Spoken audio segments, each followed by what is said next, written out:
Good morning. Morning. I'm Lisa. As Ginger mentioned, Fran and I were in the class of 2018, sitting next to each other during a presentation where someone was talking about crinums, and I did not know what crinums were, but Fran did, and she was very excited about them. So that was our first meeting of the minds on bulbs, because there were other bulbs I knew about that I enjoyed.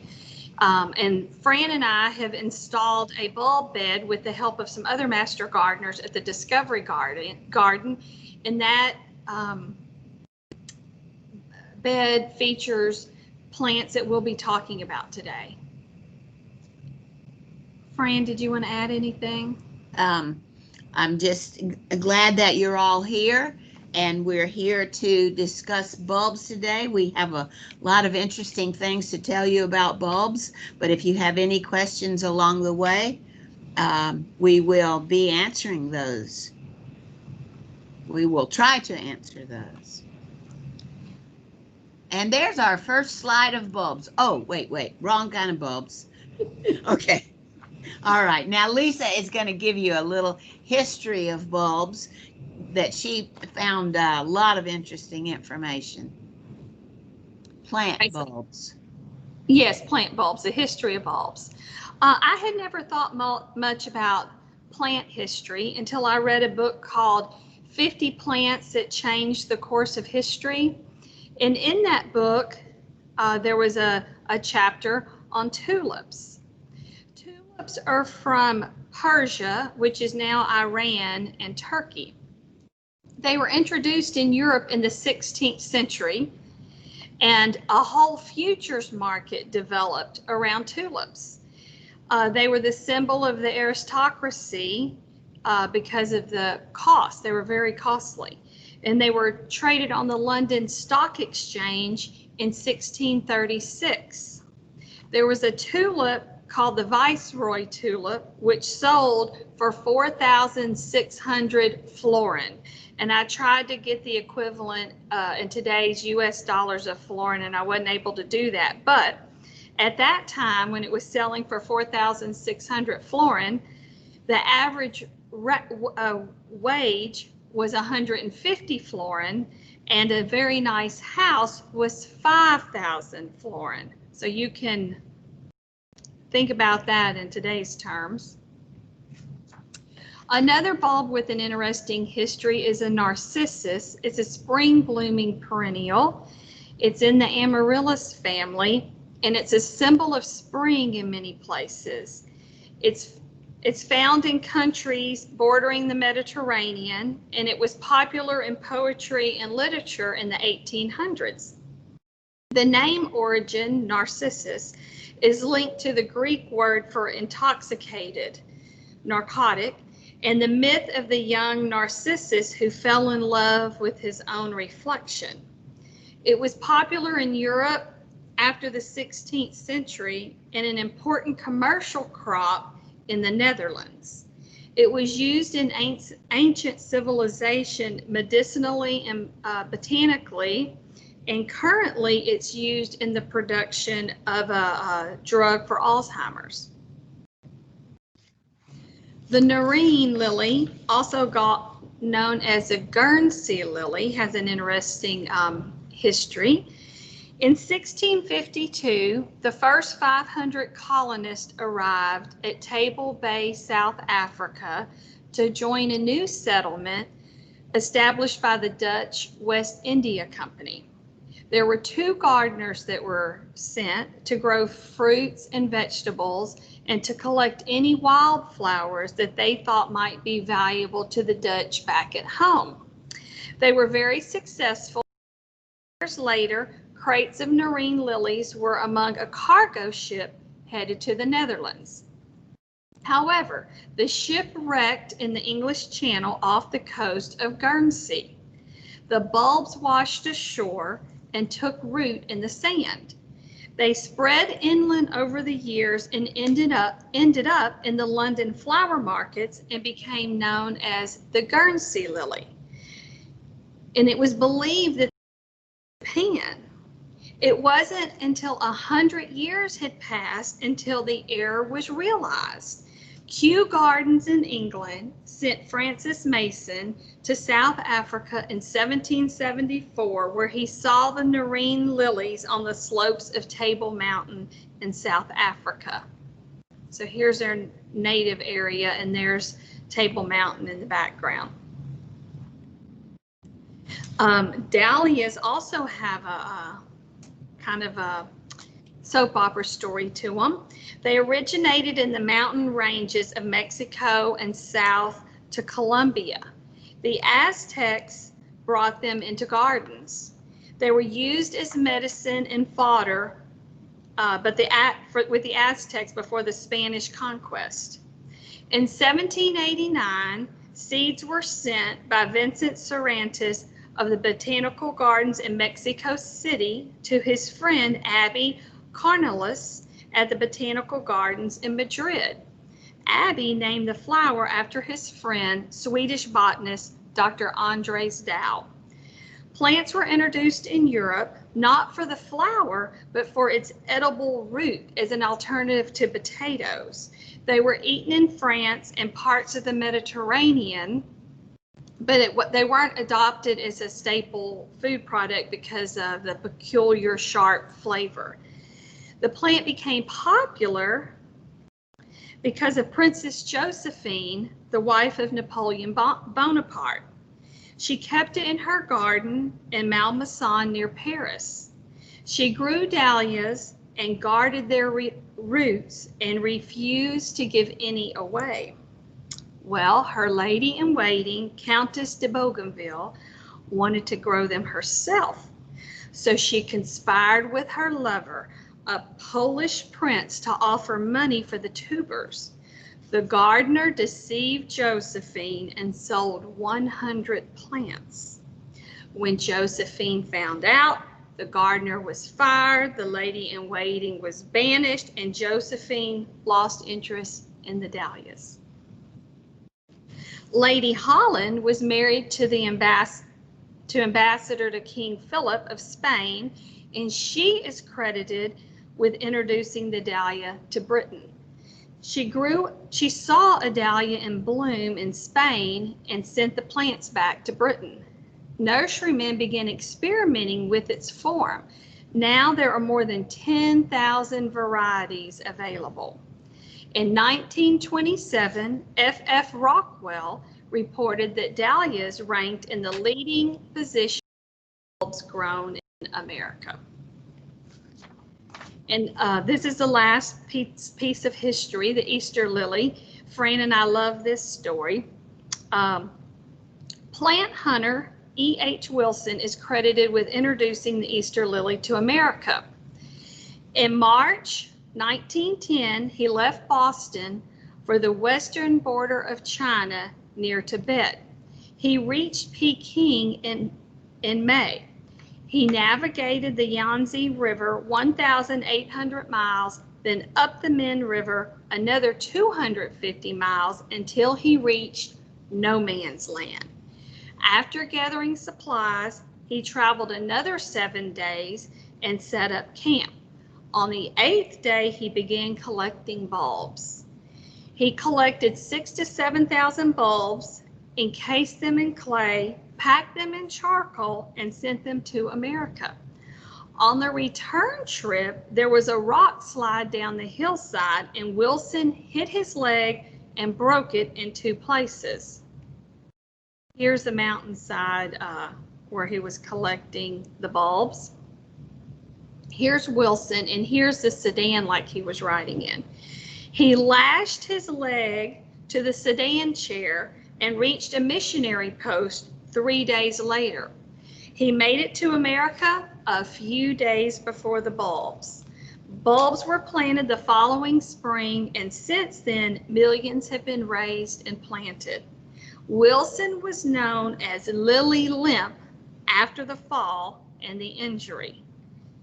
And there's a picture of the bulb and the Easter lily plant. And here's a little comic that was in Ripley's Believe It or Not. You can see Wilson strapped to the legs of the sedan. Now, Fran is going to talk about exactly what a plant bulb is. Well, a lot of the bulbs, a lot of the flowers that we call bulbs are actually not true bulbs. True bulbs have a rounded basal stem that produce roots, and the top produces the stem. You see that in this diagram. Sometimes they're called tunicate bulbs because each one of those layers, the papery outer covering, are called a tunic. And an onion is a perfect example of a bulb. So we'll talk about some more. And you see the ones on the right are a perfect example of the roots coming out of the basal stem and the flower buds growing.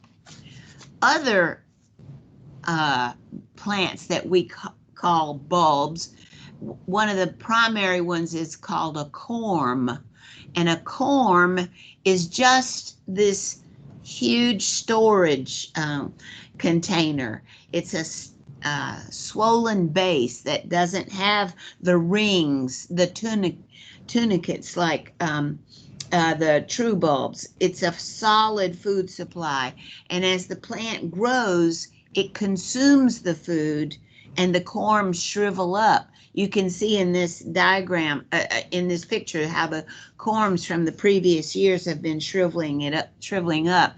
And then it also creates baby corms next to it, which can be sprouted and propagated after that.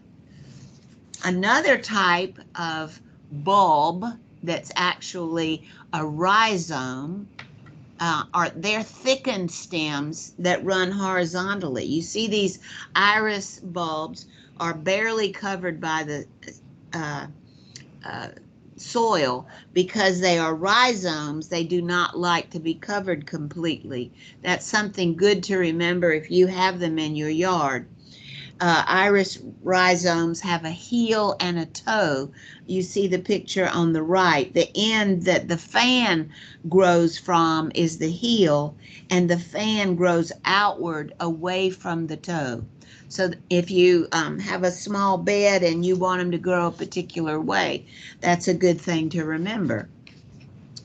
Another type of bulb are called tubers, and they are swollen underground stems that have no basal plate. They have eyes. You see on the bulb on the left, you can see the eyes. And the shoots come from the top of the tuber, and they grow stems and leaves, and then the stems on the bottom produce the roots. So that's, you know, you can look at something that you dig up and decide what type it is, and then you'll know how to propagate them. This way you can just take a section of the tuber that has an eye, and that'll be an easy way to propagate it. And another variety of bulbs are called tuberous roots, and they're actually swollen roots, not stems. And when propagating them, they will only sprout if the section has some of the crown. You can see how each tuber has a little piece of the crown. And so dahlias, daylilies, bletilla, and tuberous begonias are like this. So even though we call them all bulbs, they do grow in different ways and actually have different names. Any questions about those? Okay. We have not had anything come into the chat box, so we're going to go ahead and move to the next section. Okay, I'm going to talk a little bit about sourcing bulbs. There's two main seasons for buying bulbs, spring and fall. They're usually sold dry, but occasionally, like dahlias or caladiums, they're sold green, so they're in pots and they've sprouted. You want to buy bulbs when they're in season, as soon as they become available in the nursery, and then plant them as soon as possible. If you can't plant them right away, then, or you buy a whole bunch of them and then you need to prioritize. So start with the ones that are tubers, then move on to the small bulbs, and then on to the larger bulbs. When you're buying your bulbs, you want to choose the plumpest and the heaviest and ones that show no sign of damage. When you're looking at bulbs, you can get them, you know, there's some of them that are just pennies a piece, and there's some large ones like some Crinums, they're $60. So you don't want to waste your money and have a bad bulb. Choose a bulb that's firm to the touch and dry, and it feels heavy for its size. You want to keep your bulbs in a cool, dry, well-ventilated place until you plant them, and keep them away from predators like mice and squirrels. Fran's going to talk about that a little bit later, the problem with predators. If the air is damp and bulbs are enclosed in bags, then bacterial infections can set in and lead to mold on the outer parts. And if that happens, then you want to avoid planting those bulbs. And don't store the bulbs in plastic bags, because the moisture in the bags can lead to the rotting of bulbs. You want to be cautious with mail order catalogs. These are ones that came to my house. So you can see I live in League City, Texas. There are 2 from Connecticut, 1 from Indiana, 1 from Ohio, and 1 from Illinois. So you have to be real careful that the bulbs you order really will grow here with our heat and humidity. So from a reputable importer. There are some mail order sources that are vendors, and their bulbs do well in our area. You can go to local landscape centers, but again, you need to be careful, check carefully to make sure that they really do well here. Just because they're for sale at a big box store doesn't mean they'll grow in our area. There's a company called southernbulbs.com, and we have that information at the end of the presentation. And they are very reputable. They're up near Tyler. There's one bulb called a Lycoris squamigera, the naked lady, that is known in the upper south to multiply quickly. And that vendor listed as just for areas 6 to 8A, because it doesn't like to be too warm. So I appreciate him being honest about that bulb, and others. Another source would be pass-along plants. So plants that neighbors and relatives near you have, you know, if they're growing in their yards, that it should do well in your area that's not very far from them. And then there's also local plant sales. The Galveston County Master Gardener sells bulbs that do well in our area. We sell them in the fall and in the spring. The Houston Garden Club has a bulb sale that they hold in October called the Bulb Mart. And the Smith County Master Gardeners up in Tyler also have a nice bulb sale. This is just what I talked about, the mail order suppliers, southernbulbs.com, the pass along plants, and the plant sales. And speaking of pass along plants,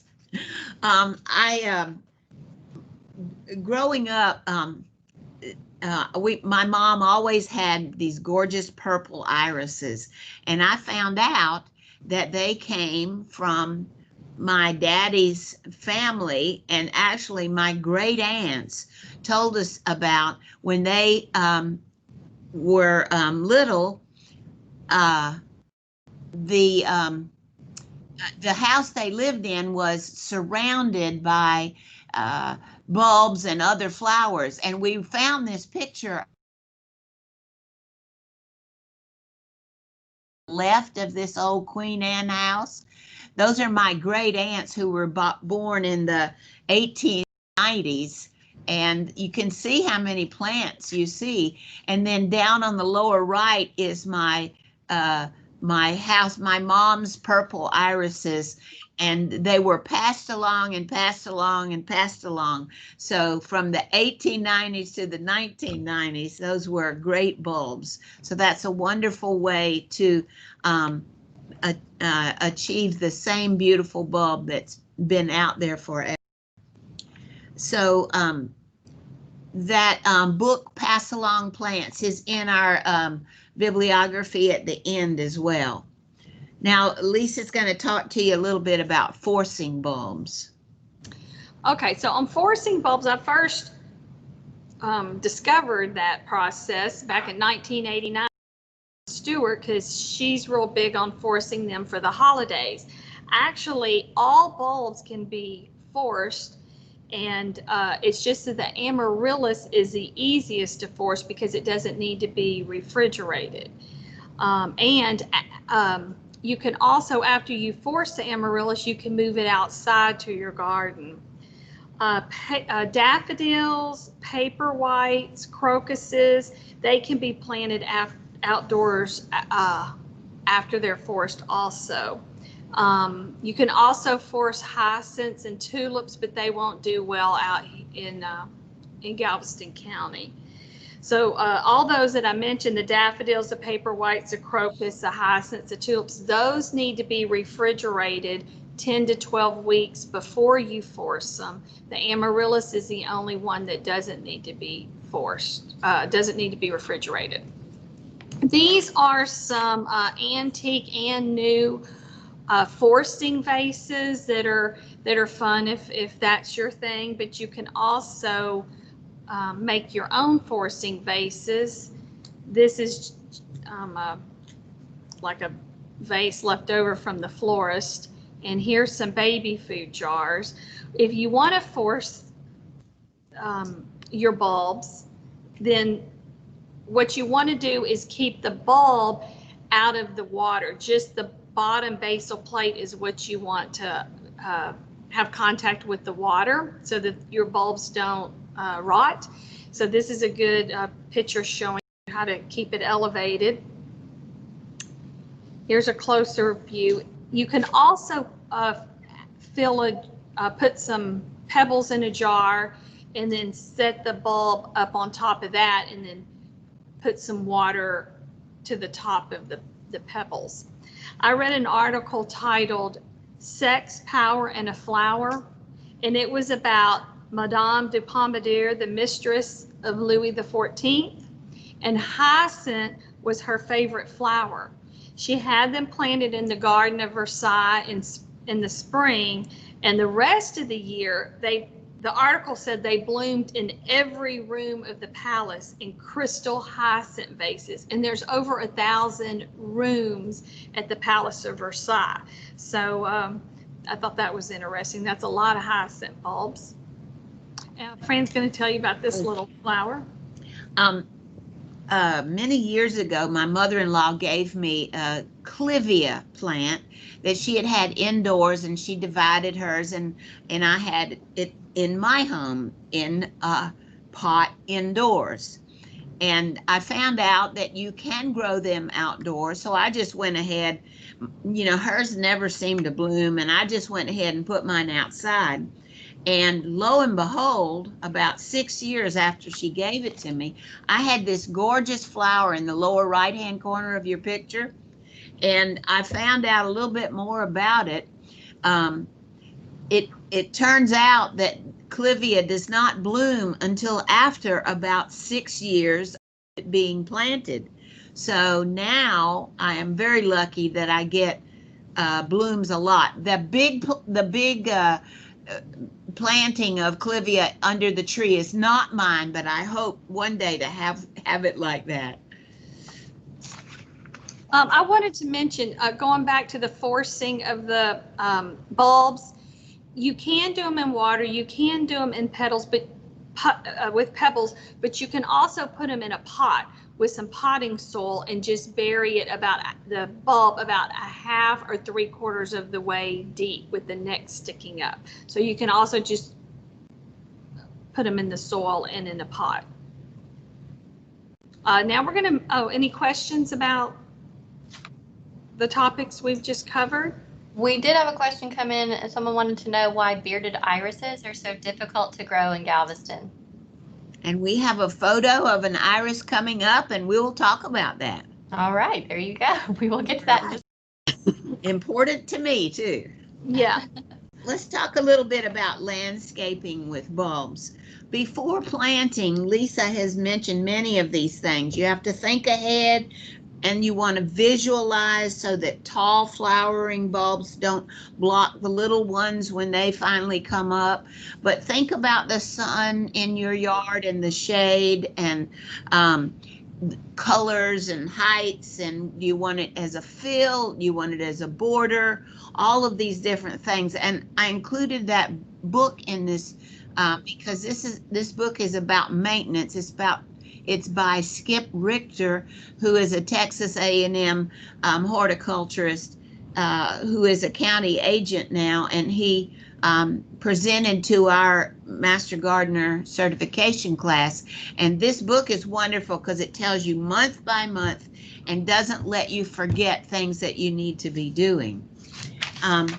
Okay, and in thinking about bulb growth, the first thing you want to be sure you do is get a soil test if you don't know about your soil. You want to know the pH of your soil, especially because bulbs prefer a neutral pH. If you have a lot of acid-loving plants like azaleas and camellias, and you want to tone it down a little bit so that you have more of a neutral pH. And then you want to add compost, leaf mold, mushroom mix, so that you keep that soil perfect for the bulbs that you have planted.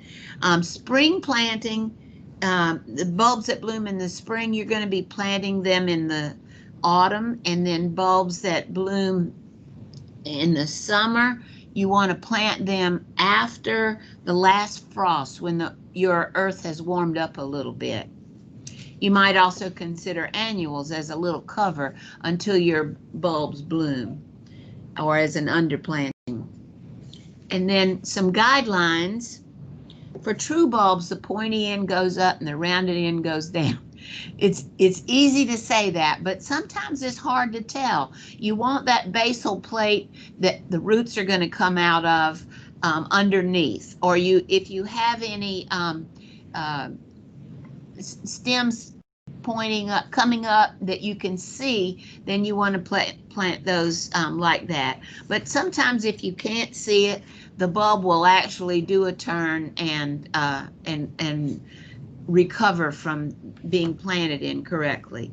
And then the idea about the bulbs is they should be the smaller bulbs planted 2 or 3 inches apart, and the larger ones 1 to 2 feet apart. You see the bulb on the right that Jinx Farmer is holding, that's a crinum, and I love crinums. And but you have to be sure you plant a crinum where you want it and where it has room to grow, because they do get pretty large. And then if you have a bulb that has a lot of roots like that already, then you want to spread those roots out as you put it in your soil. And planting depths is an interesting question, because there are a lot of planting charts like this out there, and if you started out with buying plants from the big box stores or other places like that, it has a chart on the bag that shows you how deep to plant it. Well, you don't really plant them that as deep as some of those charts say. This particular chart is from the Houston Garden Center, the Bulb and Plant Mart, and so this one is more correct, because the rule of thumb for Houston is 1 to 2 times the diameter of the bulb, and not deeper than that. And some bulbs actually need their necks out of the soil, like some of the Crinums and some of the Amaryllises and the Lycoris. You see their neck is out of the grass, out of the ground level, and the Amaryllis. So that's important note to pay attention to. So 1 to 2 times the diameter of the bulb. That's a good rule of thumb for here. Okay, a little bit on care and maintenance. Do we have any questions? Yes, we had a couple questions come in about forcing bulbs. So one guest wants to know, how long does it take to force a bulb in water? Well, it depends on what kind of bulb you have. Like an amaryllis, even if it's in water, our soil, it's 4 to 6 weeks.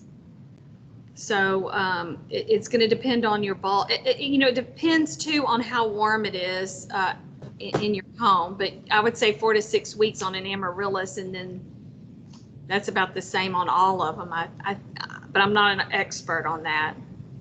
And I've always heard that if you want to force them, you start them at the beginning of November, and then you'll definitely have bulbs for Christmas. So that comes to the next question. One of our other guests wanted to know, she has hundreds of amaryllis bulbs around. Do I dig them out to force them for Christmas? You're not going to be able to get them to bloom this year for Christmas. So what I would do is, after they bloom in the spring, then dig them up and let them put them in your garage and let them dry out, and then plant them at the end of October for Christmas. All right, so those were our 2 questions. We can go ahead and go on. Okay. Oh, I'm sorry. One more just came in. Okay. Is it too late to move my amaryllis bulbs that are already planted? They are spring bloomers.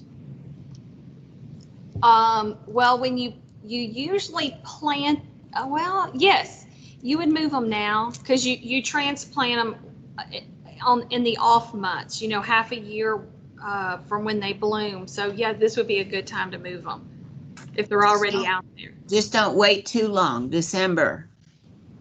Yeah. Because when you're planting new amaryllis bulbs, you do it after the last freeze.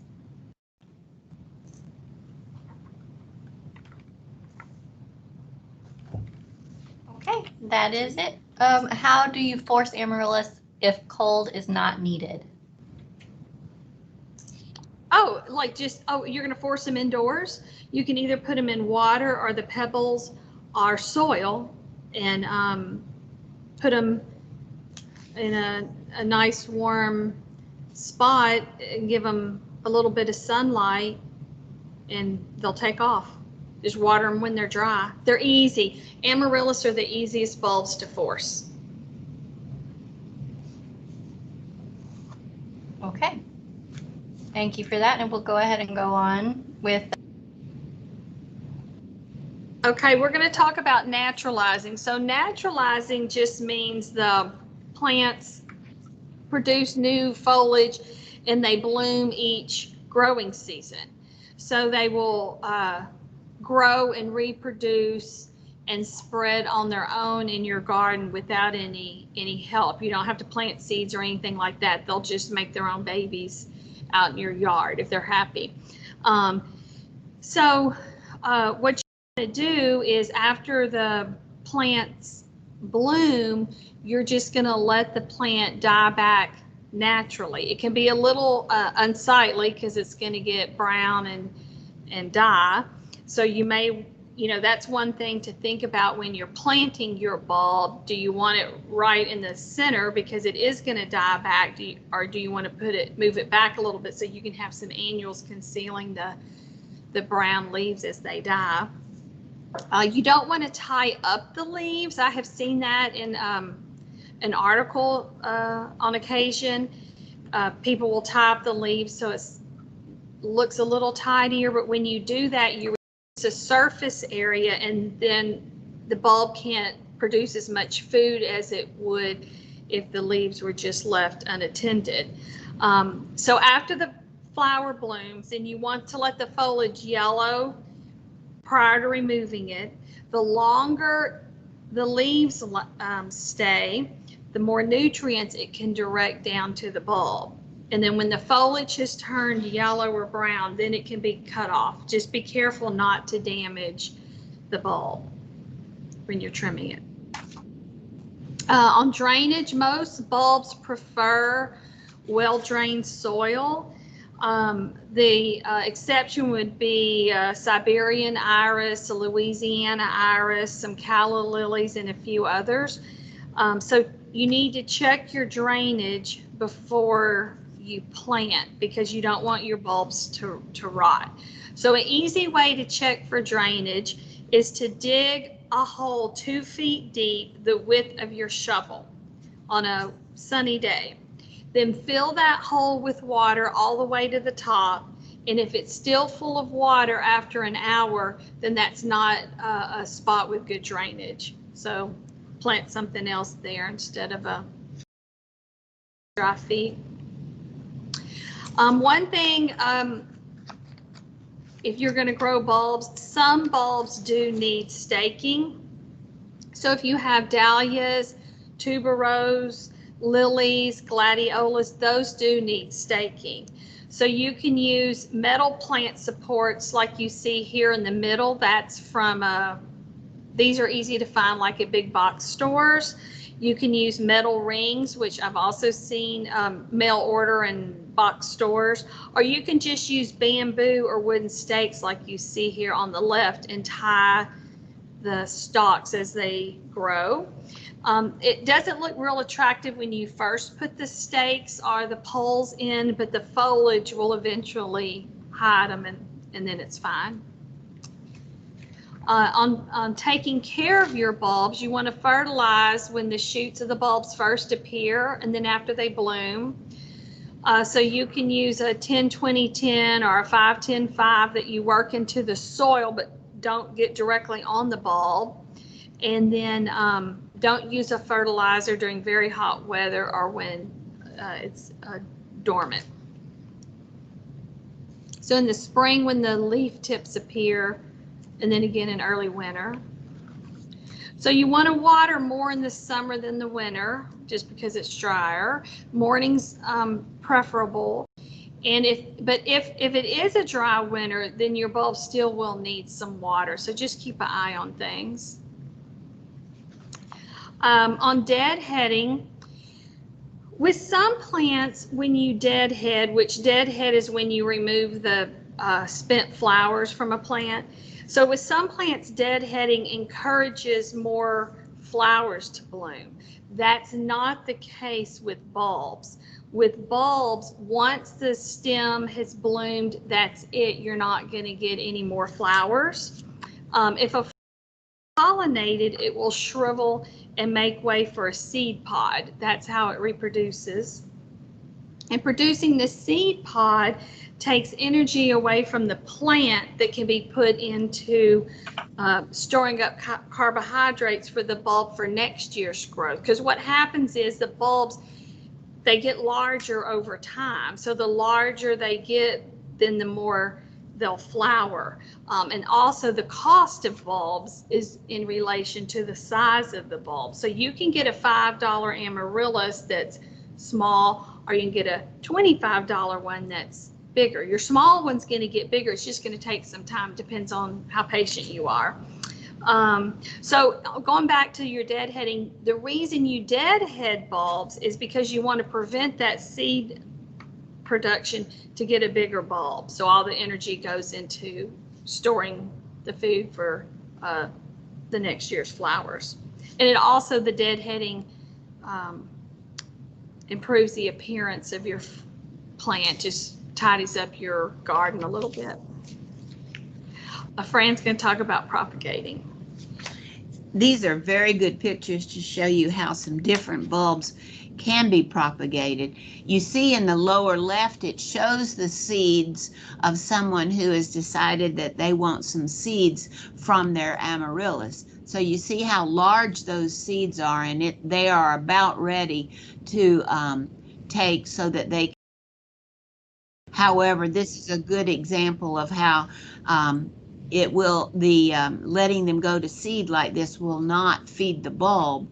And so this particular bulb may not flower as well the next year. The true bulb that's in the upper left picture, that is an easy way to see how you can just pull them apart gently and propagate them that way. And then dividing clumps down in the lower left, easy way, use a fork if you need it for a big clump, or a trowel will work for small clumps.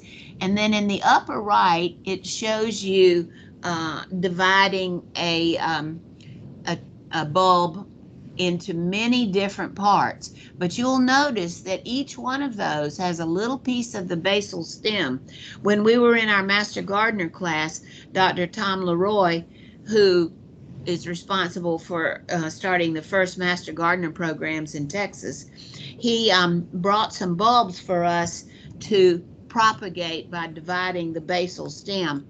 And actually one of our friends, Ronnie Corley, divided one into at least 8 different sections, and he told me a lot later that every one of them did very well.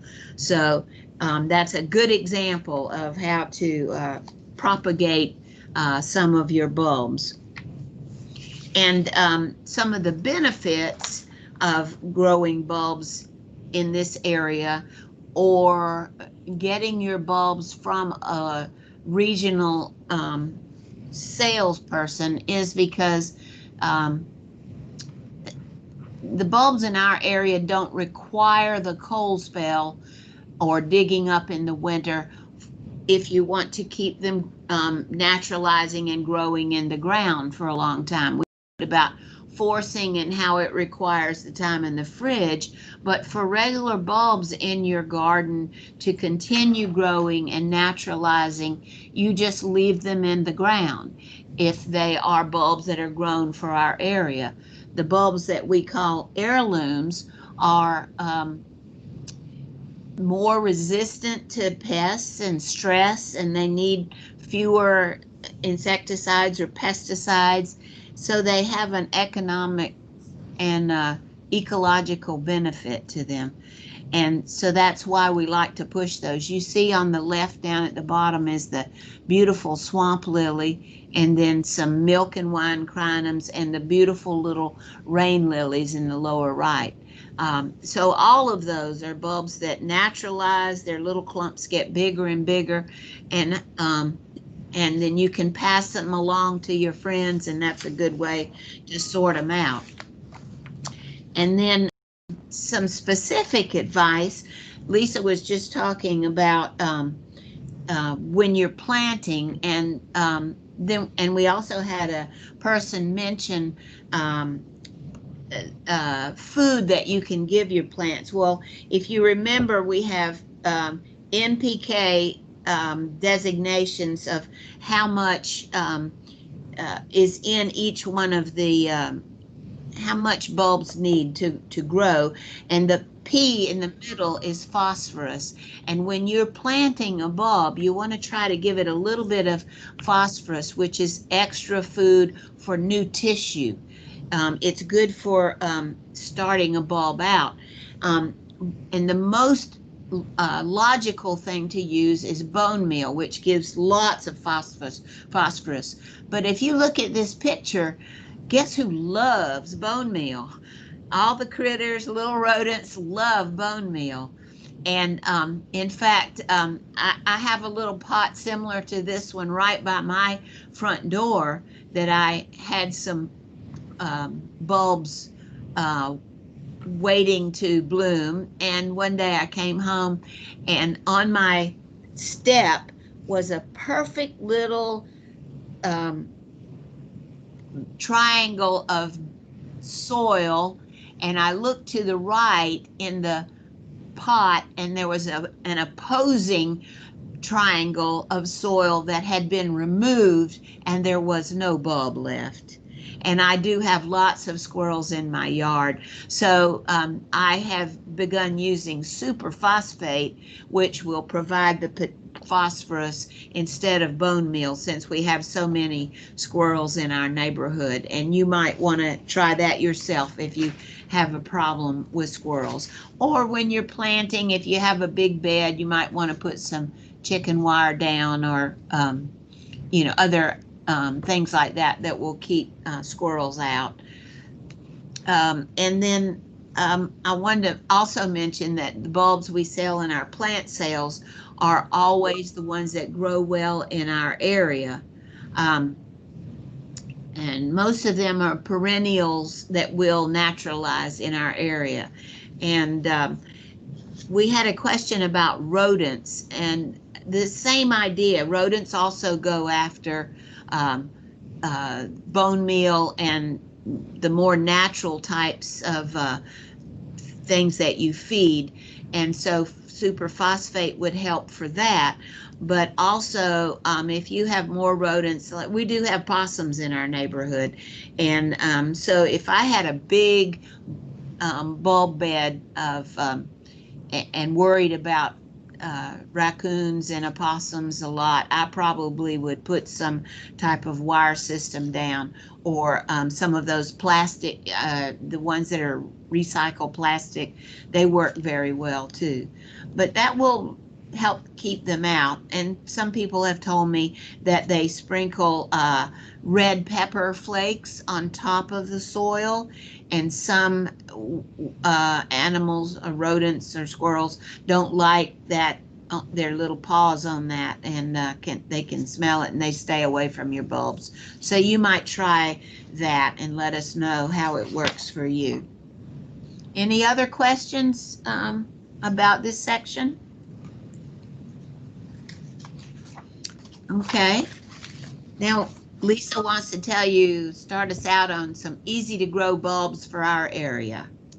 Yes, so most of these bulbs that Fran and I are going to talk about are ones that are we have installed into the bulb bed at the Discovery Garden. So hopefully, we just planted them. So hopefully in the spring we'll have some beautiful flowers for you to come see. So this purple stick-looking plant is a liatris. And you can see here there's a circular support, because this was at my house, and those are about 4 feet tall. They're really long. And then up here at the right is a blood lily. It's a spectacular bulb, but it doesn't do well in the ground. But it does like to be pot bound. So if you like that look, you could try it in a container.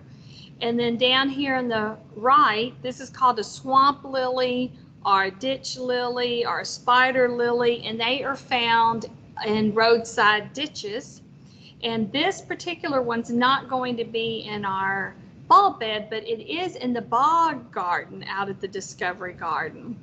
And there's a lot of different species, but there's one, Hymocallis galvestonius, that is native to Texas, and it is one of the most indestructible plants, according to Sally Squire, which we'll be referring to her during our presentation. She's the author of a book called A Gardener's Guide to Growing Bulbs in the Gulf Coast.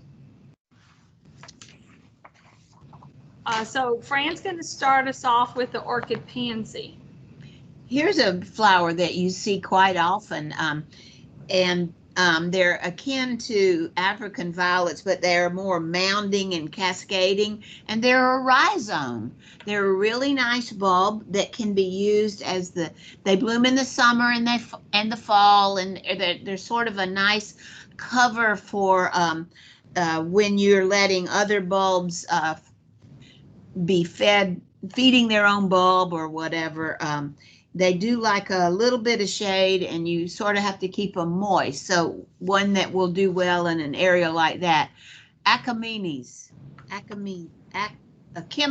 I'll get it one of these days. Achaemenes, orchid pansy. And then the next one is one of the alliums, the blue allium. This particular one grows about 2 feet tall with 2-inch heads, 2-inch heads. Sometimes the photographs can be misleading, and they do well in sunlight or partial shade. And there are about 500 species of alliums. So if you want a particular one, you have to really be sure you use the botanical name. Allium ceruleum is the blue allium. Another allium is called the Keeled Allium, the Allium pucellum. And it has this beautiful little lavendery pink head on it. They only grow to about 1.5 feet. Still pretty big. Sunlight or partial shade, bloom in the spring and the summer. Another allium is called the Drumstick Allium because its little heads are pretty small, but it grows really tall, as high as some of the grasses that you may have in your planted in your beds. Sun or partial shade, and the color starts out green, and then the little drumstick changes to purple as they mature. Oh, and you see that name, Allium spherocephalum. So if you want a drumstick allium, get to know that name. And then an allium that a lot of people are familiar with are these Globemaster Alliums, Allium giganticum. Those heads are 7 inches in diameter sometimes. And I had, when I first moved here, a woman had those in her yard in Clear Lake. And so they do well in our area. A big tight ball of flowers in June usually. Giganticum. And one more allium. No, that's all the alliums. And then we have some amaryllis that Lisa will talk about. I'm going to go over 5 different types of amaryllis because we have those in our bulb bed. So the only difference is going to be the height and the color. As I already mentioned, it's one of the easiest bulbs to grow. So if you haven't ever planted one, I encourage you to try to force one inside. They're all over the place now for sale with the holidays, and then you could put it out in your yard. So they bloom in the spring and the summer if they're not forced. So you want to plant them if you're going to plant them in your yard after the last cold spell. And they come in many different spectacular colors, from a orange, scarlet, to a deep rose, a pink, salmon, white. There's some two-tone amaryllis. This is a type of amaryllis called a picotee because it has a solid center with a contrasting edge. And then there's also some varieties that are striped. So it's really, for me, it was easy to get sucked into the whole world of the amaryllis and start collecting them. So the flowers range in size. Some of them can be 8 inches across with 2 to 4 flowers per stem. Sometimes they'll send up 2 or 3 or 4 stems. That's why you want those bigger bulbs over time. And some of them have double flowers. Amaryllis might need to be staked because they get top heavy. So this is a Picasso. As you can see, it's white trimmed in red, and they get to be about 20 inches tall. Here's a salmon bouquet, and it gets up to 24 inches. Apple blossom, these are real common. If you want to force a bulb and you've already realized you've missed forcing them for Christmas, get an apple blossom now and force it for Valentine's Day. And the apple blossom gets about 20 inches. And then the black pearl, we put this out in the garden because we were thinking for the true Aggies out there. It gets to be about 18 inches, and it's one of the few maroon amaryllises.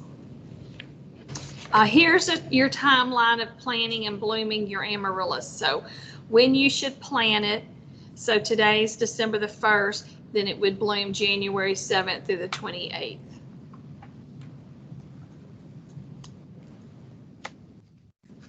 Fran's Yes. going to talk about the Chinese ground orchid. I just love these. They're a ground cover. They are not as tall as a lot of these that we've been talking about.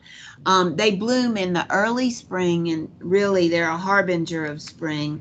Mine bloomed the whole month of March this year. They have 12 to 18-inch leaves that come up, and then every flower spike has about 14 of these little individual flowers.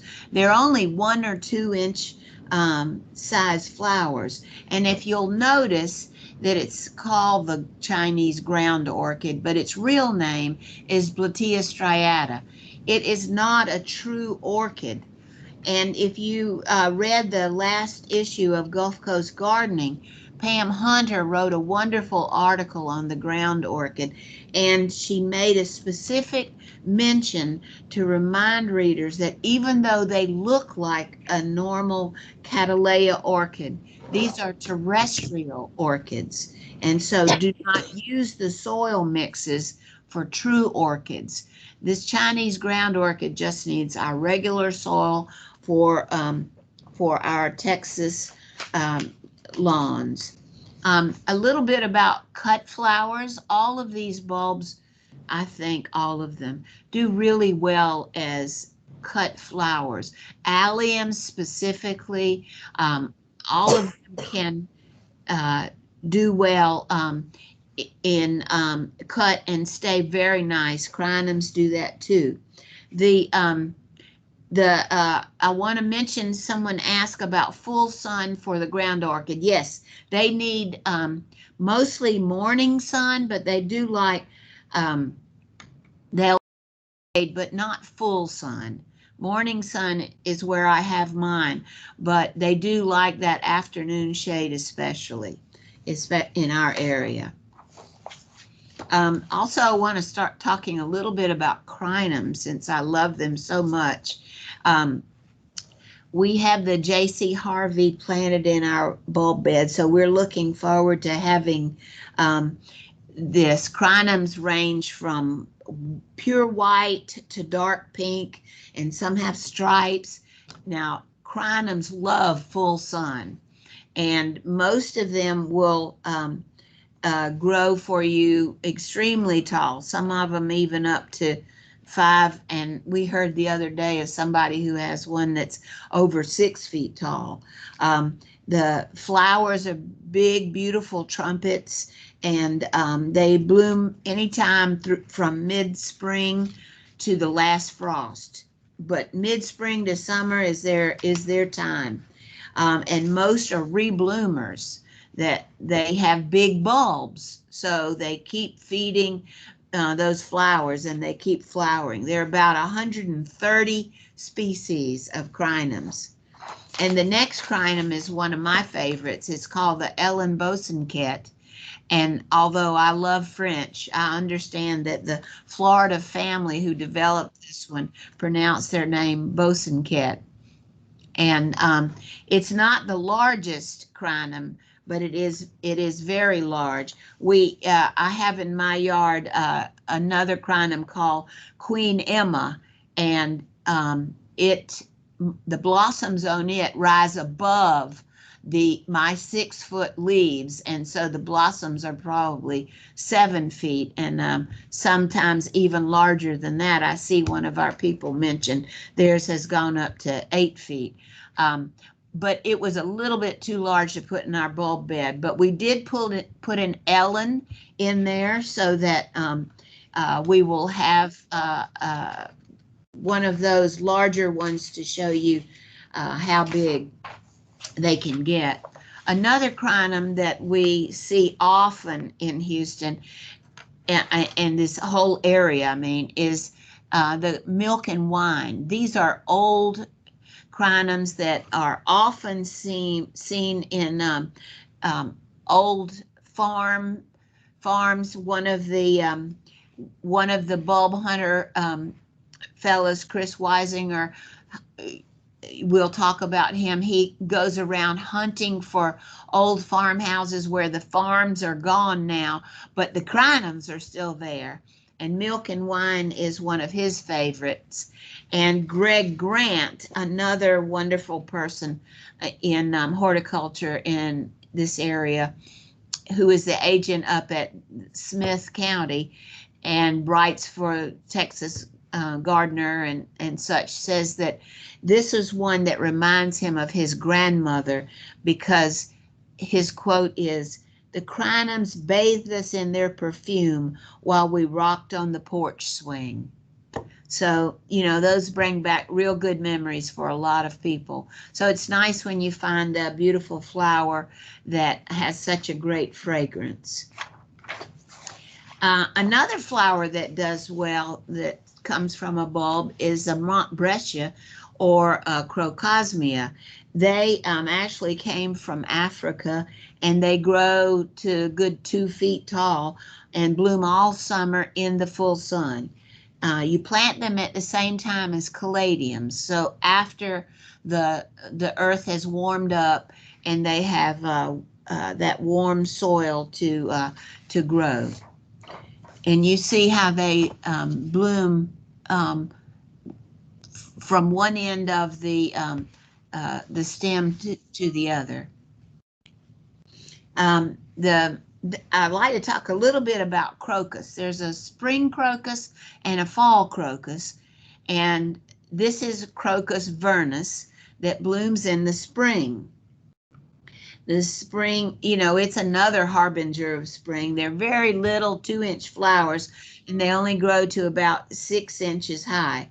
The corms they're corms, and they need good drainage to naturalize. You'll see them on hills a lot. This picture shows them how they've naturalized on this hill. Most crocuses are in the iris family, and in the lower right-hand corner, you see the picture of the Crocus sativa, and it's the crocus that produces saffron, the seasoning that we use.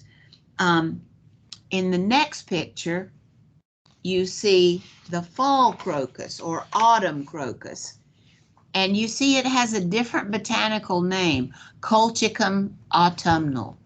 Okay, it is not in the iris family, and it has very different properties. Although it's beautiful and small and a great naturalizing ground cover, it's important to know plants by their botanical name, and this is a good example why. Here's in the lower right-hand corner is the Crocus sativa, the one, like I said, that we use for seasoning. Both of these bloom in the fall, and however, the colchicum is highly toxic. So you would not want to mix these two up. And it's easy to tell if you're growing crocus for to use in your cooking. The Crocus sativa has red stamens, and the colchicum has 6 stamens that are not red. So if you are a lover of crocus or whatever, you want to learn what you have and keep the botanical name separate so that you can enjoy the flowers and the seasoning if you want to. Okay, Lisa? Okay, this is a cyclamen. They're for sale in a lot of nurseries now, so you may have seen them this season already. They grow to about 4 inches, and they bloom in the fall and the winter and then the very early spring here. And the colors are white, pink, and a red. Cyclamens are perennials. However, there's 2 different kinds, so you have to be careful when you're purchasing them if you want them to make it through our summer season. The ones that are sold at the big box stores and most of the nurseries around here are ones that will not make it through the heat of our summer. Those are considered the florist variety. There's hardy varieties that are best for our garden, and they have very small blooms. And it's a little harder to find them, although I got mine from Smith County. It was a drive up to Tyler, but I just kind of made like a weekend out of it. So you can find them at places, but you're not going to get the ones that will do well over the summer at the local stores or local nurseries, I hate to say. But anyway, the hardy varieties have a smaller bloom, and so they do well under a tree or else clumped together in your flower bed, or if you have a small flower bed, then you could just put a few of them in there. The native ones are in peril due to over harvesting. So actually the companies that are selling the cyclamens in the US are required by the Federal Trade Commission to inform customers if they're wild or cultivated stock. You can have these in your garden or in containers. Now out at the Discovery Garden, we planted the hardy variety because we wanted to have some perennials out there, but we also wanted some color, so we did buy some of the florist variety and put those out there just to give us some color until we get some things starting to bloom out there.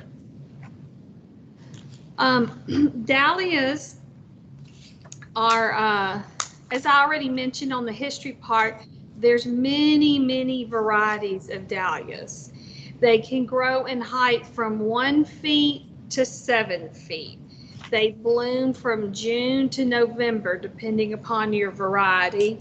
And they, doing my research, I discovered they come in every color except for blue. So red, orange, yellow, white, lavender, maroon, all the way to a purpley black, every color but blue.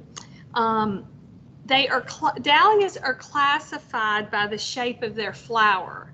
So there's a dahlia that's called the cactus because the tips are, and they're pointed at the end of the flower of a.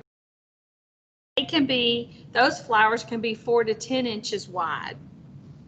There's a pom-pom variety that has small flowers that are about 2 inches in diameter, and those petals are rounded, have rounded ends, and so they look like pom-poms. And then there's another variety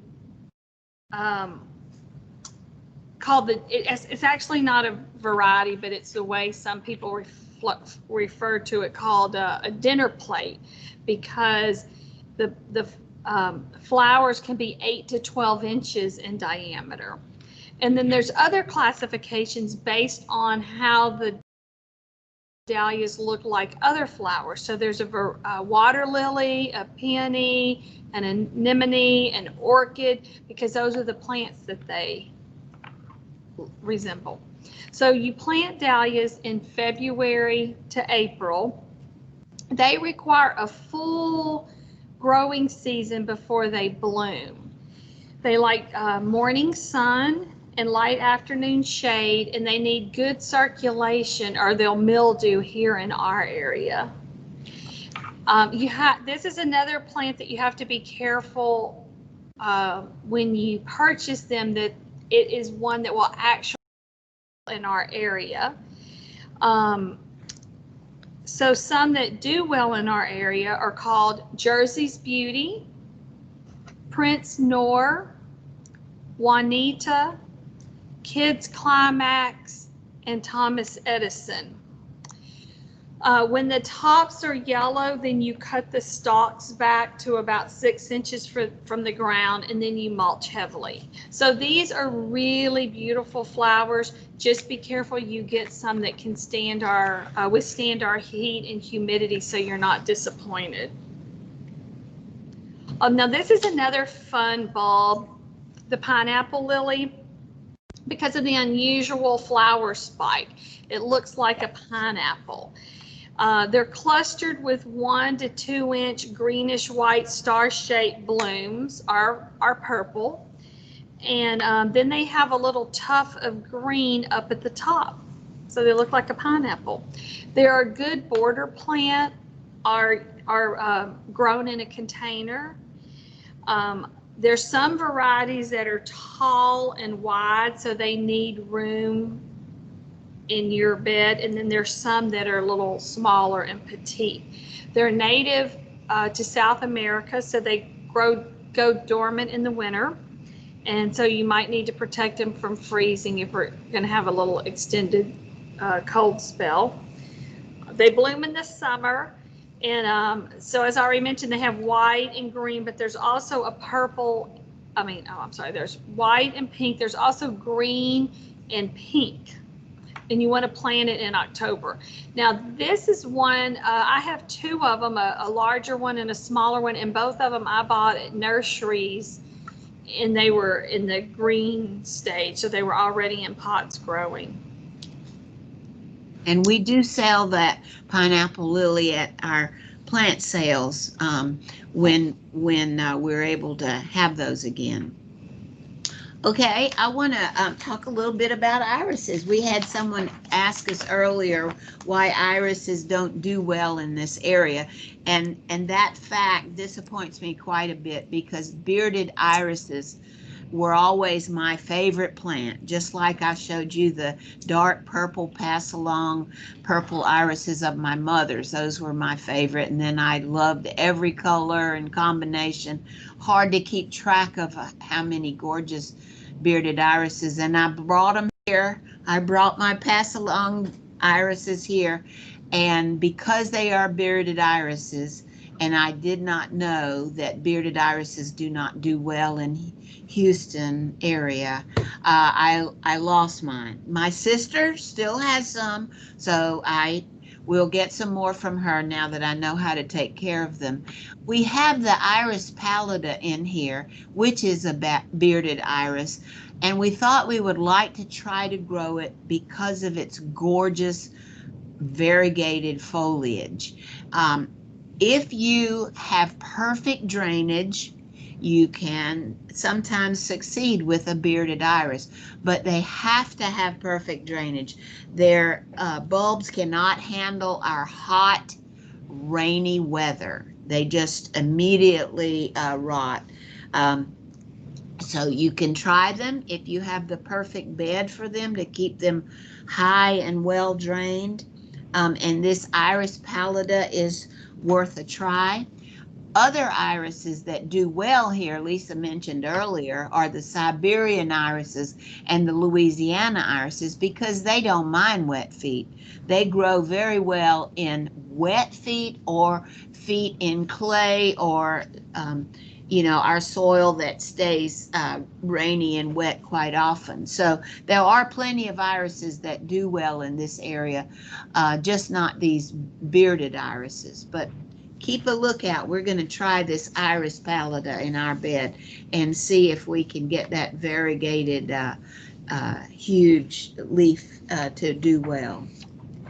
Another one that does well in our area that's tall and spiky that I love are called Byzantine glads. They are gladiolas, and they're called Byzantine gladiolas because they originally came from Turkey. They are corms. They're not the bulbs like we've been talking about, and their blooms are much smaller than the gladiolas that you can purchase in the grocery store and in the nurseries around here. And they are magenta. They are always magenta. That's the color they come in. They were first became popular in the 1800s, and Greg Grant has a story that the color became very maligned, and no one wanted to have this Byzantine glad in their yard because the color was awful. And he found out that there was a pesticide that had come out that was this color. And so that meant if you had this color, that you had bugs that you were having to deal with. So people stopped using it. But he loves that color, so do I. And so we're pushing the magenta Byzantine glads as much as we can. But remember, they're a corm, so they feed their bulb just like they need to continue every year, but they will naturalize. They bloom in March and April and love the sun. And then Lisa's going to tell you about the Glory Lily Vine, the Gloriosa Rothschildiana. Okay. Fran and I were excited to find this because it is a bulb that is also a vine. So we are trying this out in the Discovery Garden. It can grow up to 6 feet long. It blooms in June and July. And as you can see here, it's red and yellow on the petals. And you can plant this one in the fall or in the spring.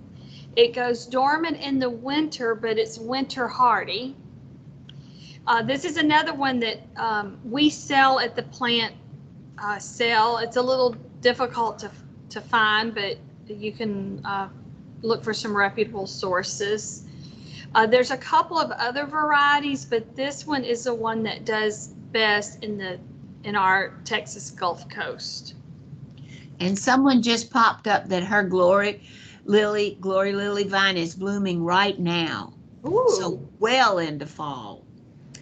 This flower that's on your screen is the African cornflower, or Ixia. The cornflower is a gorgeous bulb that comes from Africa that has so many colors. Beautiful planted now. It blooms in March. It loves sunlight. It naturalizes. It's drought tolerant. So we should start seeing it more and more often. It's similar to a flower called Sparaxis, another bulb, but this one is much taller. It has 18 to 20-inch stems. And then the next flower are giant snowflakes. Well, they're not that giant. The photographer did have to get down on the level with the ground to take that photograph, but hopefully you know these beautiful flowers that are also harbingers of spring. They come and start blooming in January and February, and they have 3 or 4 flowers on every one of its stems. The stems are like 12 to 18 inches, and the snowflake has a dot on each point of each petal, so you can learn the differences. But the Leucosia mestivum is this one with the dot on each of the petals. There are other white flowers that bloom in the spring that I sometimes get them confused, but the snowflake is such a gorgeous one that just keeps on going. And in the summer, when they're not blooming, they like to be dry. So it's good to plant them in an area that doesn't always receive water from your sprinkler in the summer, or in a pot that you can move away and not water as much in the summer. Okay, Lisa, tell us some more about the blazing stars. Okay, at the intro to this section, I had a picture of one of these. There are, one reason I love this is because it's a bulb. The other reason is because the Texas, so conditions and excess moisture during the growing season, but in the winter, standing water can be a big problem. So, you know, natives are naturally easy to take care of. And it also is attractive to butterflies and bees and birds. So it's a good pollinator plant.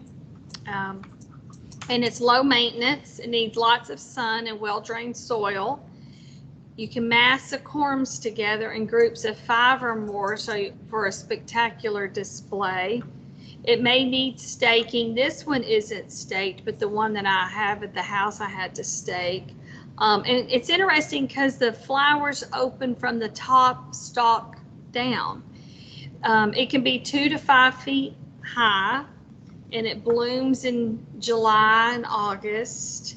They're purple, and you plant them in the spring. Mercer Arboretum had a lot of liatris blooming, but they were all laying down on the ground. They were probably 3-4 feet long at least, but all laying down, hadn't been propped up. And I'm not sure if that indicates something about how they were watered or not, but that was very interesting to see. Oh, yeah, the stems are pretty substantial.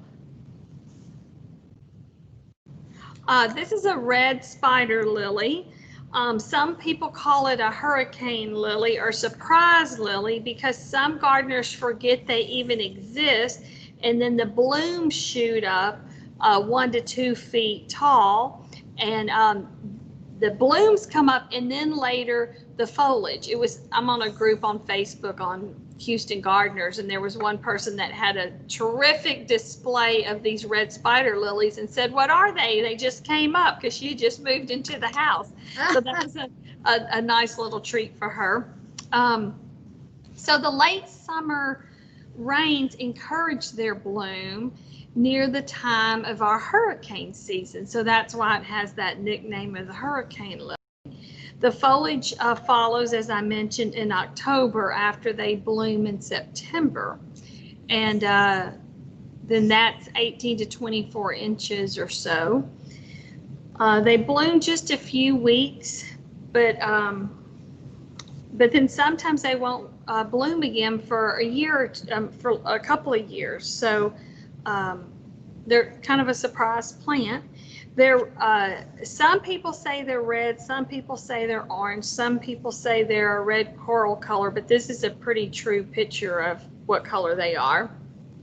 You plant them in July and August, and they're a good plant for a late summer flower when other things have already played out. They're also good in containers or in borders. As Fran mentioned, it's a good cut flower. It needs a warm summer to help the bulb ripen. It's a native to the United States, and this is one that's good. If you leave it alone, it'll naturalize, so it'll reproduce on its own. Here's some other spider lilies. I'm going to start off with this one in the middle, golden spider lily. The flowers on it are about 3 inches, and they have they're softball-sized flowers in the warmer zones, but it's less resistant to temperatures that are under 28 degrees. They're from Asia. They're often hard to find, and they take 1 to 2 years before they'll bloom. Some people say they sulk before gracing us with a bloom. And it's recommended that you plant 4 to 6 bulbs per square foot for a dense display of flowers. Then this up here in the top, Squamajira, is a soft pink. This is the one I referred to earlier on being careful where you get your bulbs, because it does not do well in our heat. It needs a longer dormancy period than our warm climate can afford, although it's well known in the upper South. It's known as the naked lady because it sends up 1 or 2 flower stems. And there's a funny story. Fran already mentioned the bulb hunter, Chris Weisinger, and his mentor when he was at A&M was Dr. Welch, who is a horticulturalist. But they have like an inside horticulture joke about the two of them being with naked ladies, and what they were referring to was the plant, the naked lady, not being at some place with real humans. Anyway, then we have the Incarnita under that's a pale red with white stripes, and it is named for a Roman beauty, the mistress of Mark Antony. It's from China, and it blooms in July. And then the Caldwelly is a pale creamy yellow. This is one that's an heirloom. It's known as the pale surprise lily. So the pastel yellow flowers fade to near white. It's not very common, but it is a hardy plant, and it has an impressive size and abundant flowers. So if you can find one, that would be a good one to try. And then down in the corner, the albiflora is a pinkish white spider lily, and it flowers in the fall. So again, you want it for all these that they'll naturalize. You want to let the foliage die down naturally in the spring all the way to the middle of May. And it needs a full winter sun and then shade, or a little bit of shade in the summer. So these do well under a tree, because in the winter it won't have any leaves. They can take up a lot of sun. Fran's going to talk about our daffodils. Everybody I know loves Narcissus, and half the people love how it smells and half the people do not love how it smells.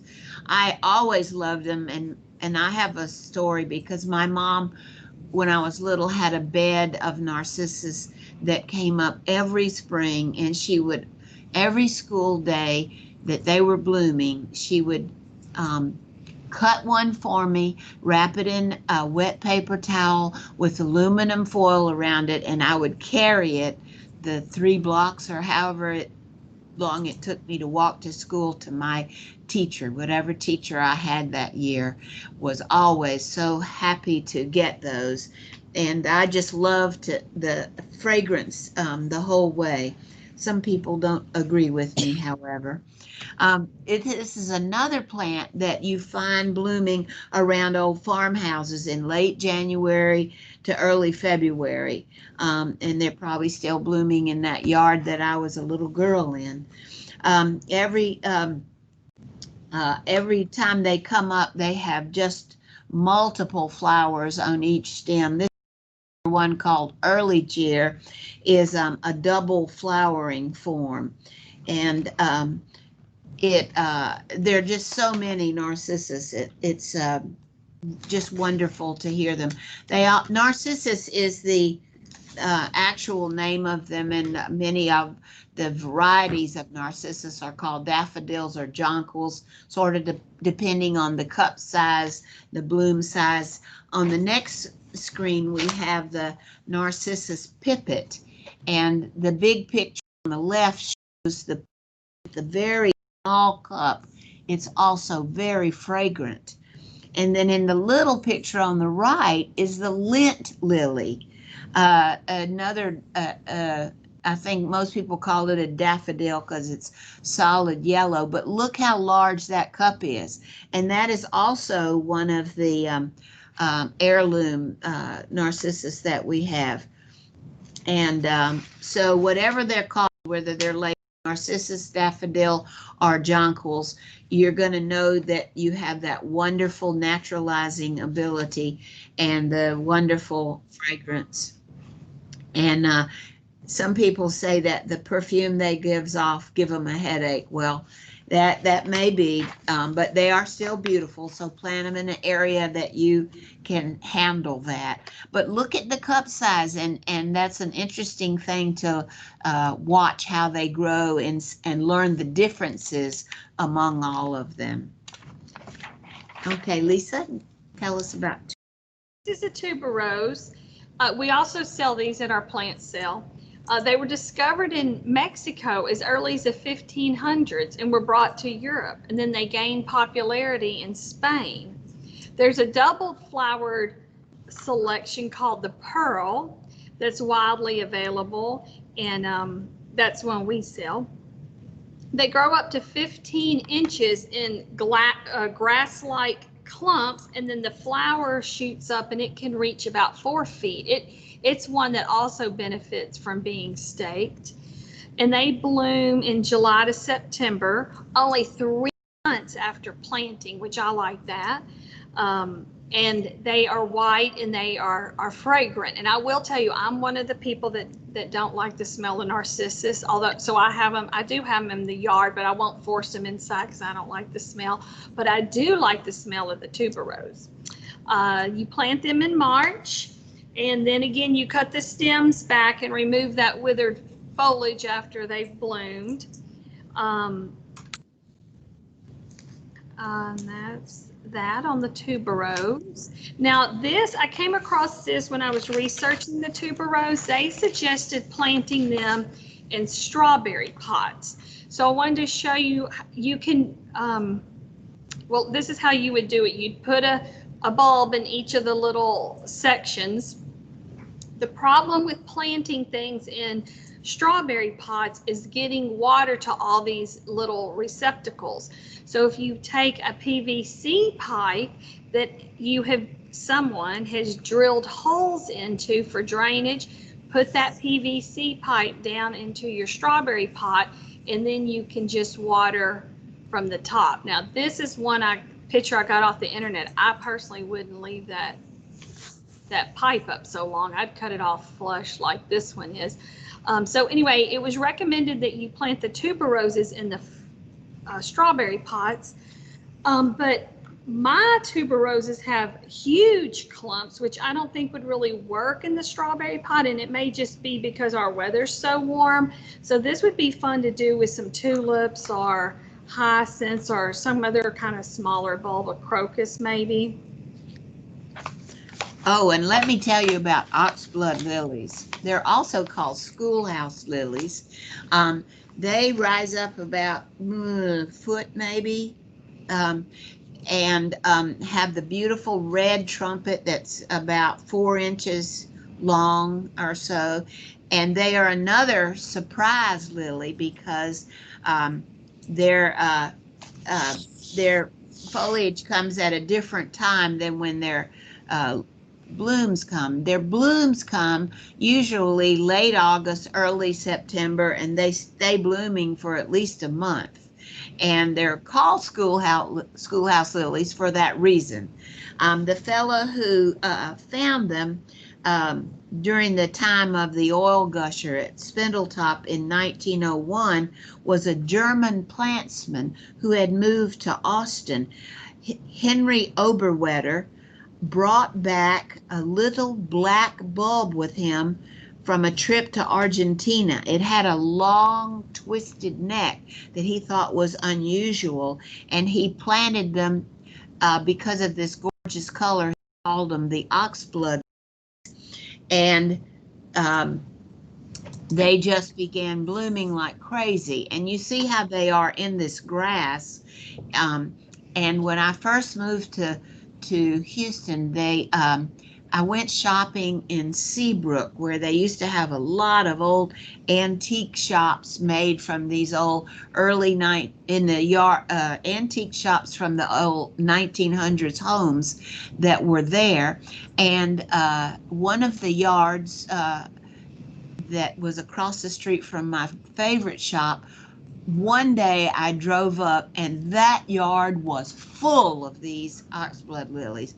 And I just went, what did I miss? I had never seen such a gorgeous display of lilies. Well, they had been naturalizing for over 100 years, I expect.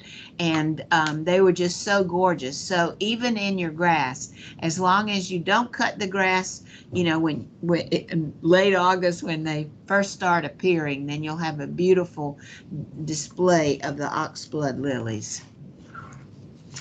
Okay, Lisa, tell us about the wand flower or Spiraxis. Yes, the wand flower. Now this is one of Fran had talked about the cornflower that's tall, and this is a good one to plant in front of those cornflowers because the colors look so nice together. But the wand flower is from South Africa, where it's considered a wildflower. It's excellent for cuttings, and it's also one that's good for naturalizing.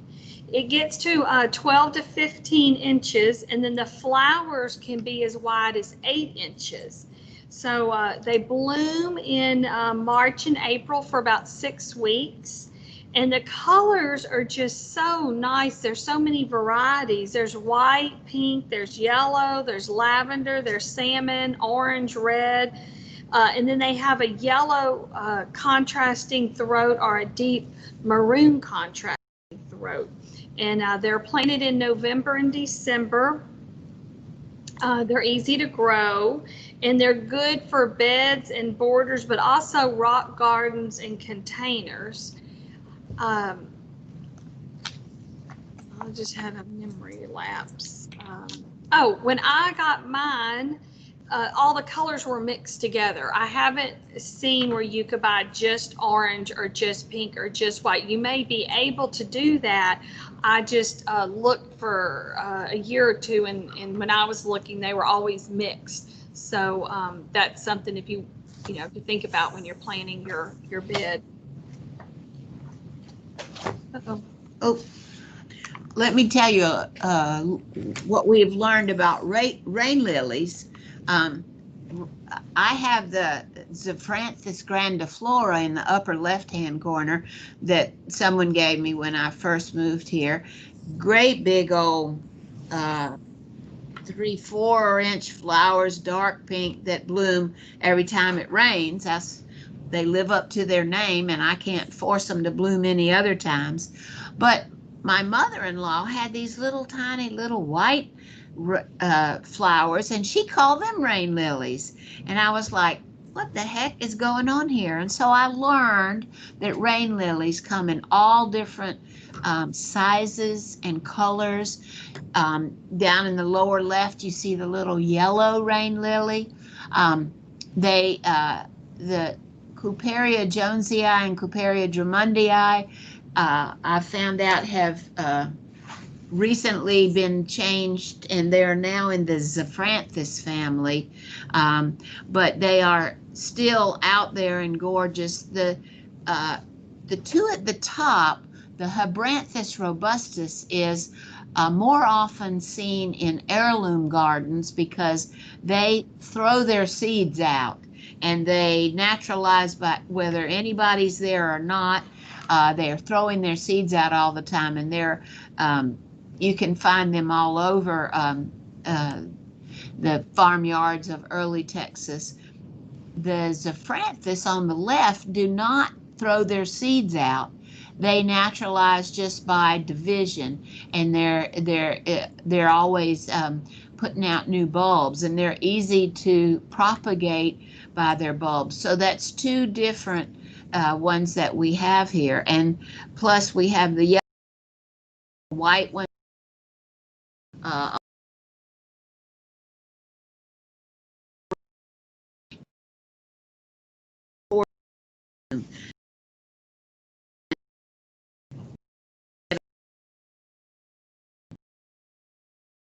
The next page was what we wrote. We did this diagram because we were proposing a bulb bed for our discovery garden, and we have now the stars aligned, and we have now been able to build our bulb bed with the help of many master gardeners and the help of Dr. Johnson and Ginger getting the approvals and all that we needed to do that. And so we have put most of the bulbs that you plant in the fall in the bed, and we plan to continue adding bulbs in the right season for planting. And we hope to have bulbs blooming in all seasons. We hope to have planted it correctly so that we don't hide any bulbs, and we have labeled them as much as we can. And we're putting the botanical name and the common name on them so that if you know them by a different name, hopefully it's one of those, and we may add names as we go along. Our actual bed is not this rectangle that we have here. The actual bed is 4 feet wide, so it's manageable from both sides, but it's 40 feet long. So we have been able to put all of those bulbs in. There is room for each of them. We're also going to have a trellis down on the north end for the Gloriosa lily vine. Lisa, do you want to add anything else about the bulb bed? No, one thing we didn't talk about, but if you look here, we have a potato vine.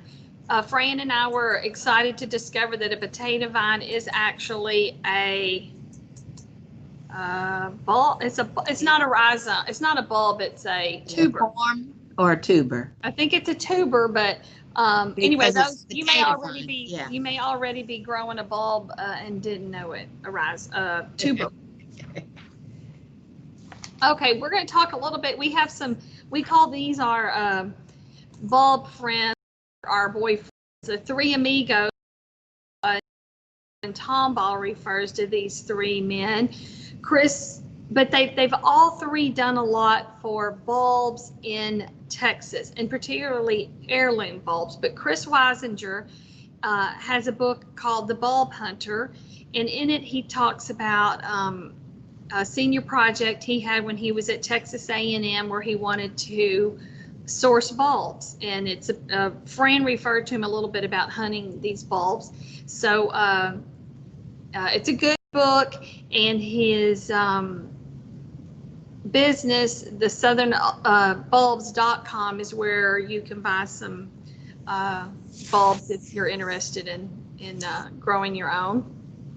Greg Grant, as she mentioned, is the horticulture agent out in Smith County in Tyler, and he has many books, some of them along with Dr. Welch, on heirloom gardening in the South and Southern heirloom gardening. He's a contributor to some magazines on horticulture, mainly Texas Gardening, and he has a blog on the Arbor Gate, which is that nursery in Tomball. I'm not sure I'm supposed to name that nursery. So anyway, he's a lecturer at Stephen F. Austin, and he has his PhD already in horticulture. He's going back now to get it in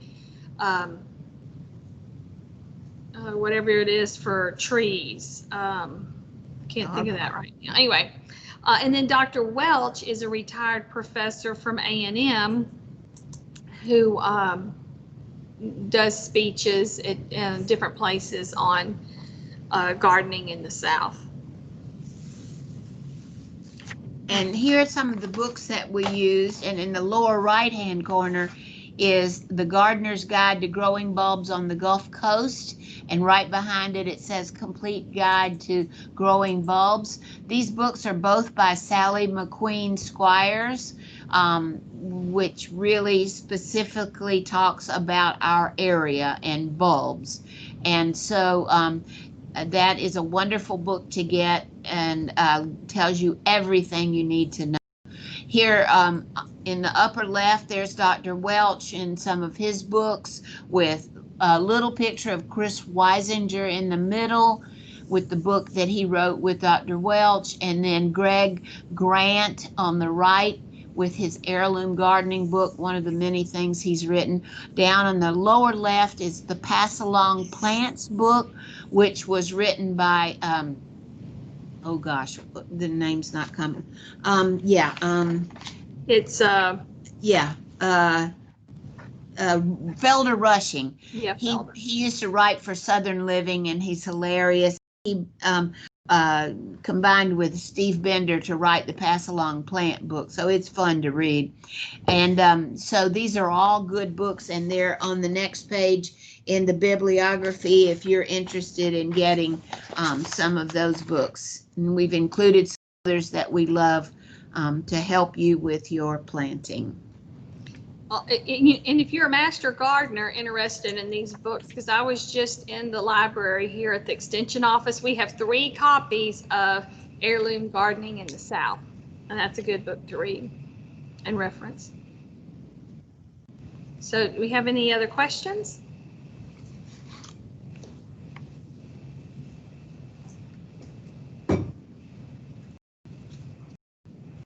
It looks like all the questions have been asked and answered, so we want to thank everyone for coming to the program. Again, just a little reminder, we will be sending out an email with a link to a survey just so we can know how we're doing, and if we do appreciate your candid comments and responses, so if you would take your time to fill that out, we would appreciate it. Additionally, with that email, you will get a link to you'll get the PDF attached to it, and we are going to be working on getting the recorded program online for you to view as well. We did have one question come in, actually. It says, I have a 4 o'clock. Would you consider those tubers? Oh, I'm not sure about 4 o'clocks. yeah, I don't know. They might be from seed, but they might be a tuber. You check it out, and then let us know. Yeah. Thank you And for then, all your questions. We appreciate that. Did have one other question come in. They wanted to know if tubers are planted at the same depths. Yes, yes, and the you still go by the diameter with the tuber, and they do not need to be out of the ground like some of the others that we talked about. So I just looked it up. It does say 4 o'clocks can be planted from seeds, but they can also be planted from their tubers, carrot-like tubers. So they are tubers. Yeah. Yay. Okay. Thank you for getting that answer so quick. yeah. How about All right. onions? How about what? Onions. Oh, onions, you know what, Clyde? Onions are hard to plant. They're not as easy as an amaryllis. We need you up here to teach people how to plant those onions. We planted Although- about 400 last 2 weeks ago. You're the king of the onions, Clyde. I'm the king of planting. I don't know about the king of growing. Onions, the king of onions. So we had a question come in regarding daylilies. It said if they plant from seeds, will they come back true to color, or can they be crossbred? Oh. I would doubt that they would come back true to color because you would have a mix, but I do not know. I would think that if you definitely wanted the same color, you need to plant bulb, but try it out and let us know.